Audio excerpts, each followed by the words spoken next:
నమస్తే అండి. Welcome to రుచి వంటిల్లు. ఈరోజు నిబ్బట్లు తయారీ విధానం చూద్దామండి. పైన లోపల బాగా క్రిస్పీగా ఉంటాయండి. ఇవి చాలా బాగుంటాయి. ఫస్ట్ ఒక మిక్సీ జార్ తీసుకుందాం.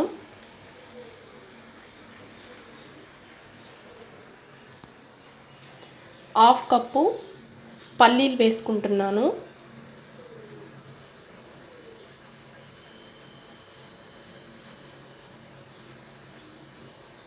హాఫ్ కప్పు శనగపప్పు వేసుకుంటున్నాను.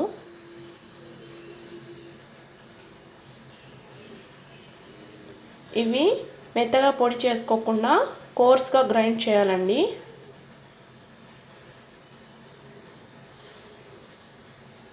చూడండి, అలా పలుకుగా గ్రైండ్ చేయాలి. అక్కడక్కడ పప్పులు తగిలితే బాగుంటాయండి.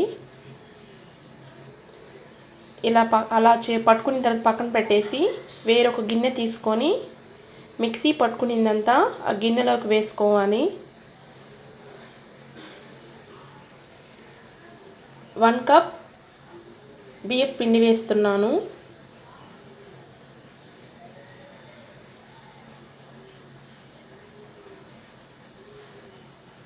హాఫ్ కప్ సుజీ రవ్వ వేస్తున్నాను.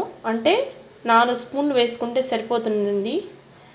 హాఫ్ కప్పు మైదా పిండి వేస్తున్నాను.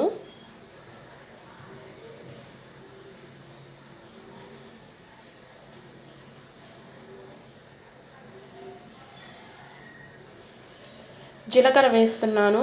2 స్పూన్లు వేసుకుంటున్నాను.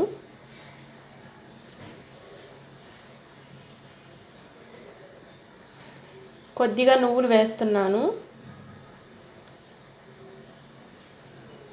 సన్నగా కట్ చేసిన కరివేపాకు వేస్తున్నాను.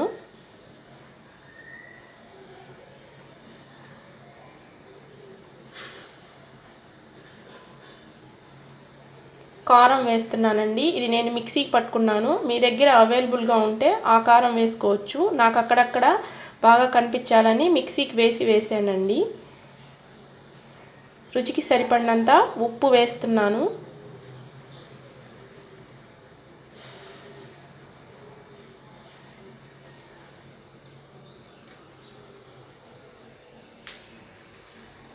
అలా స్పూన్ పెట్టి బాగా కలుపుకోవాలి.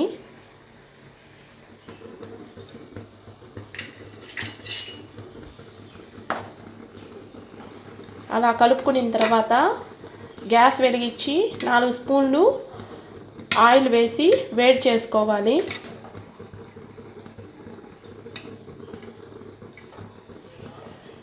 వేడి చేసుకున్న ఆయిల్ పిండిలో వేస్తున్నాను.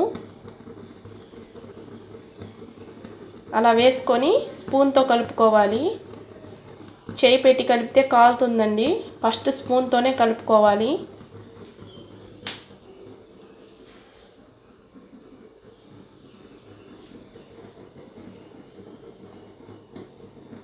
ఇప్పుడు స్పూన్ పక్కన పెట్టేసి చేత్తో బాగా ఆయిల్ అంతా కలిసేటట్టు బాగా కలుపుకోవాలి.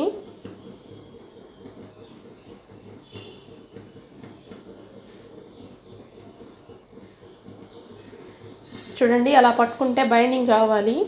అప్పుడు ఆయిల్ అనేది కరెక్ట్గా సరిపోయినట్టు. ఇప్పుడు కొద్దిగా నీళ్ళు అనేది చల్లుకుంటూ బాగా కలుపుకోవాలి. ఒకటేసారి నీళ్లు వేసుకోకండి, కొద్దిగా వేసుకుంటూ గోధుమ పిండి కంటే గట్టిగా కాకుండా అంటే లూజ్గా కాకుండా కరెక్ట్గా కలుపుకోవాలండి. ఎక్కువసేపు దీన్ని ప్రెస్ చేసి పిసకూడదు. అట్లా కలుపుకొని పక్కన పెట్టేసుకొని కొద్దిగా తీసుకొని మనకి ఏ సైజులో కావాలో ఆ సైజులో కొద్దిగా పిండి తీసుకొని చేసుకోవాలి. చిన్నవి కావాలంటే చిన్నవి, పెద్దవి కావాలంటే పెద్దవి చేసుకోవచ్చండి. నాకైతే ఈ సైజు కావాలి కాబట్టి మీడియంగా నిమ్మకాయ సైజు అంతా తీసుకొని రౌండ్ చేసి పొడి పిండి చల్లుకొని ఇలా సాదుకుంటున్నాను. మీ దగ్గర బటర్ పేపర్ ఉన్నా దాని మీద పెట్టైనా సాదుకోవచ్చు. ఇలా చపాతీ బండ ఉంటే చపాతీ బండ మీదైనా సాదుకోవచ్చు. ఇవి కొంచెం పతలాగా చేయకూడదండి, మందంగానే ఉండాలి. ఎక్కువగా మనం పలచగా చేసినప్పుడు ఏంటంటే విరిగిపోతాయి. ఏదైనా కప్పు ఉంటే కప్పుతో అలా కట్ చేసుకుంటే బాగా వస్తాయండి. షేప్ అనేది కరెక్ట్గా వస్తుంది. కప్పే కాదండి, మీ దగ్గర ఏదైనా మూతున్నా అలా కట్ చేసుకుంటే కరెక్ట్గా వస్తాయి. అన్నీ చూసేదానికి బాగుంటాయి. చూడండి, అలా ఉంటే సరిపోతుంది. మరీ పతలాగా చేసామంటే బాగుండవు. అన్నీ అలా తయారు చేసుకొని చూపిస్తున్నాను. ఇప్పుడు గ్యాస్ వెలిగించి ఆయిల్ పెట్టుకున్నాను. ఆయిల్ కానీ వేడిగా ఉందండి.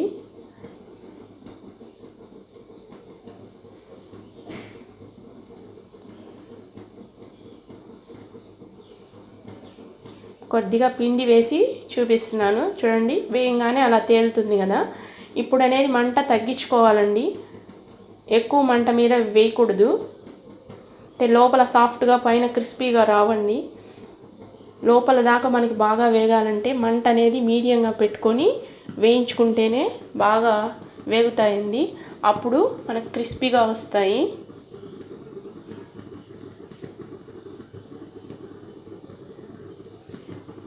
కొంచెం పైకి తేలినప్పుడే ఇవి ఒక్క రవ్వ తిప్పుకోవాలండి. వేయంగానే వెంబడి తిప్పేసామంటే విరిగిపోతాయి.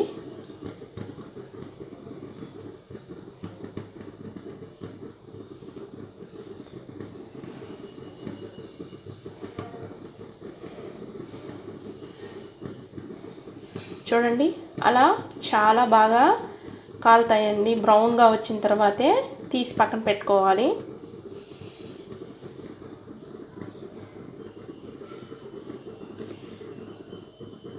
అన్నీ ఒక ప్లేట్లో పెట్టి చూపిస్తున్నాను.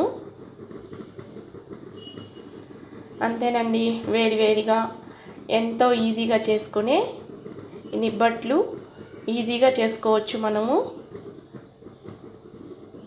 పైన క్రిస్పీగానే ఉంటుంది, లోపల కానీ క్రిస్పీగానే ఉంటాయండి. ట్రై చేసి చూడండి.